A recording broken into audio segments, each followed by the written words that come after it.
ক্ষমতায় গেলে আমরা কেমন পাগলা ঘোড়া হয়ে যাই, আমাদের অহংকারে মাটিতে পা পড়ে না, আমরা এলোমেলো কথা বলি, রেসিপি থেকে আরম্ভ করে এমন কিছু নাই আমরা দেই না, আমরা সব কিছু বুঝে যাই। তো আমি মনে করি আমাদের তত্ত্ববোধক সরকারটা সংবিধানে অবশ্যই ফিরে নেওয়া উচিত।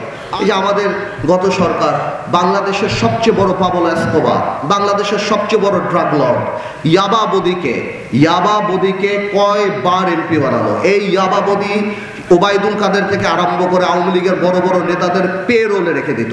এবং এই ইয়াবাবদি নিয়ে যখন এত ইনভেস্টিগেশন হলো সরকারের যে ইয়াবাবদিকে বাদ দিতে হবে, ইয়াবাবদিকে বাদ দেওয়া হলো, কিন্তু সে যাতে আরো ভালোভাবে ব্যবসা করতে পারে এই জন্য তার বউরে নমিনেশন দিয়ে দেওয়া হলো। বলেন এটা কোনো কথা?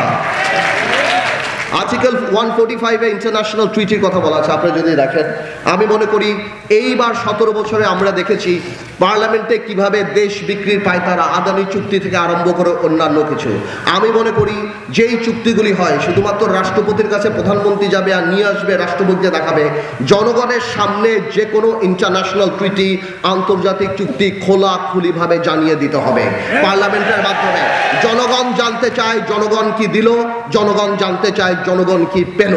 বাংলাদেশ স্বাধীন, বাংলাদেশ সার্বভৌম দেশ, আমরা কোনো দেশের অধীনে না, আমরা সবার সাথে বন্ধুত্ব করতে রাজি। At the same time we must make sure we have our heads high. আমাদের মাথায় রাখতে হবে আমরা সসম্মানে যারা সবার সাথে সেই সম্পর্ক রাখতে পারি। কোনো স্বামী স্ত্রীর সম্পর্ক কারোর সাথে নাই, কোনো বড় ভাই ছোট ভাই সম্পর্ক কারোর সাথে নাই। আমরা একইভাবে আমাদের রাইট প্রোটেক্ট করে আমরা আমাদের অবস্থান রাখতে চাই। So article 45 is very important. তত্ত্বাবধায়ক সরকার ব্যাপারটা 15 অ্যামেন্ডমেন্ট, এটা কোর্টে চলছে। এটা তো বাংলাদেশে একটা পাগলেরও দাবি তত্ত্বাবধায়ক সরকার হওয়া। বাংলাদেশের মানুষের গাছপাতা, ইট, বালি, পশু পাখি সবাই এটা রিয়েলাইজ করে তত্ত্বাবধায়ক সরকার ছাড়া সুষ্ঠু নির্বাচন সম্ভব না।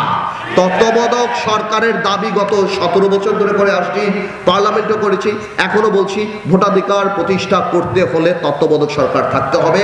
কারণ ক্ষমতায় গেলে আমরা কেমন পাগলা ঘোড়া হয়ে যাই, আমাদের অহংকারে মাটিতে পা পড়ে না, আমরা এলোমেলো কথা বলি, রেসিপি থেকে আরম্ভ করে এমন কিছু নাই আমরা দেই না, আমরা সব কিছু বুঝে যাই।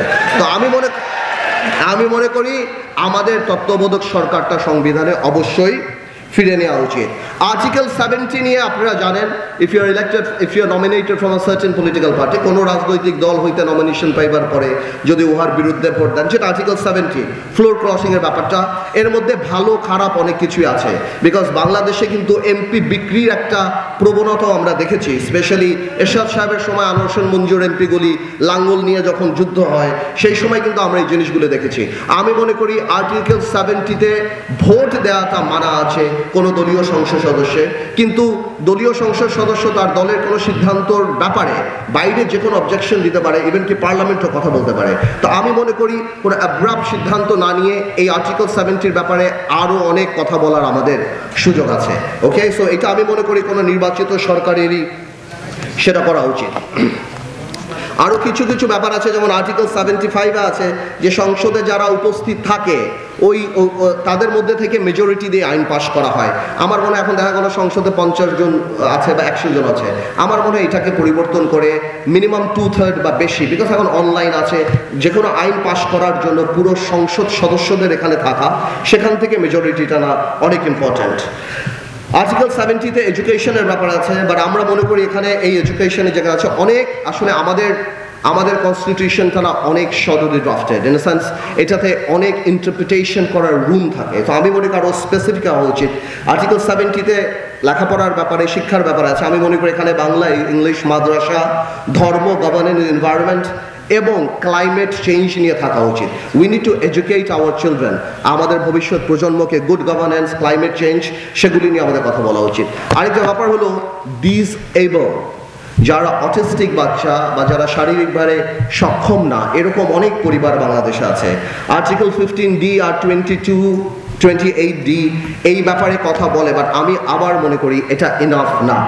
যারা এখানে অটিস্টিক বাচ্চারা যারা আছেন বা যারা স্পেশাল কেয়ার প্রয়োজন, আমি মনে করি ওনাদেরকে রিহ্যাবিলিটেট করার জন্য সংবিধানে আরও ভালো, আরও স্পেসিফিক্যালি কিছু জিনিস থাকা দরকার।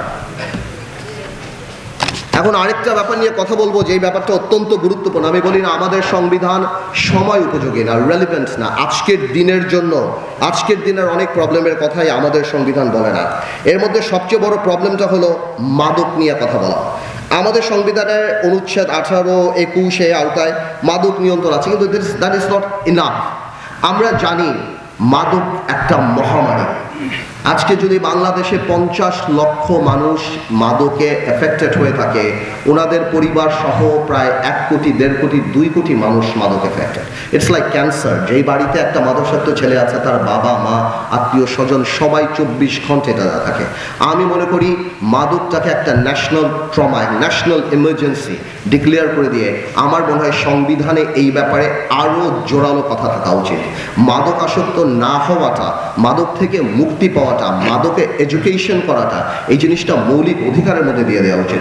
Every school must have this rehabilitation কর্নারের জন্য জায়গা, যেখানে স্কুলে যে বিভিন্ন এনজিও বা সরকার থেকে যে মাদকের ব্যাপারে এডুকেটেড করা হবে। এটা লজ্জার ব্যাপার না।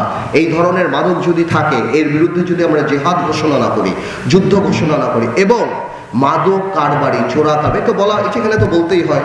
এই যে আমাদের গত সরকার বাংলাদেশের সবচেয়ে বড় পাবলো এসকোবার, বাংলাদেশের সবচেয়ে বড় ড্রাগ লর্ড ইয়াবাবদিকে কয়বার এমপি বানালো। এই ইয়াবাবদি ওবায়দুল কাদের থেকে আরম্ভ করে আওয়ামী লীগের বড় বড় নেতাদের পেরোলে রেখে দিত।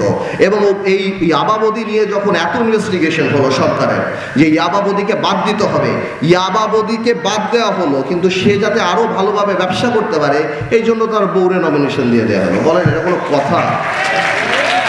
আমাদের দেশটাকে মানে এত খারাপ মানুষকে প্রমোট করে আজকে সারা বাংলাদেশে বিড়ি সিগারেটের মতো আপনার সারা বাংলাদেশের কোনায় কোনায় ইয়াবার বিভিন্ন ধরনের মাদক বিক্রি করে। তো একটা চক্র জেনে শুনে আমাদের একটা জেনারেশনকে ধ্বংস করার পায়তারা করেছিল। আমি মনে করি আজকের সংবিধান আজকের মতো হতে হলে, আজকের মানুষের কথা বলতে হলে, আজকের প্রবলেমের কথা, আজকের দুর্দশার কথা বলতে হলে আমি মনে করি মাদক নিয়ে আমাদের সংবিধানে ভালোভাবে থাকতে হবে। এবং প্রয়োজনে অনেক দেশে আছে ক্যাপিটাল পানিশমেন্ট দিয়ে দেয় তারা মাদকের জন্য, চোরা কারবারির জন্য। চোরা কারবারি, মাদক চোরা কারবারি, মাদক ডিল যারা করে তাদেরকে জাতীয় শত্রু হিসেবে তাদেরকে ধরা হয়। আমি মনে করি এটা অত্যন্ত গুরুত্বপূর্ণ।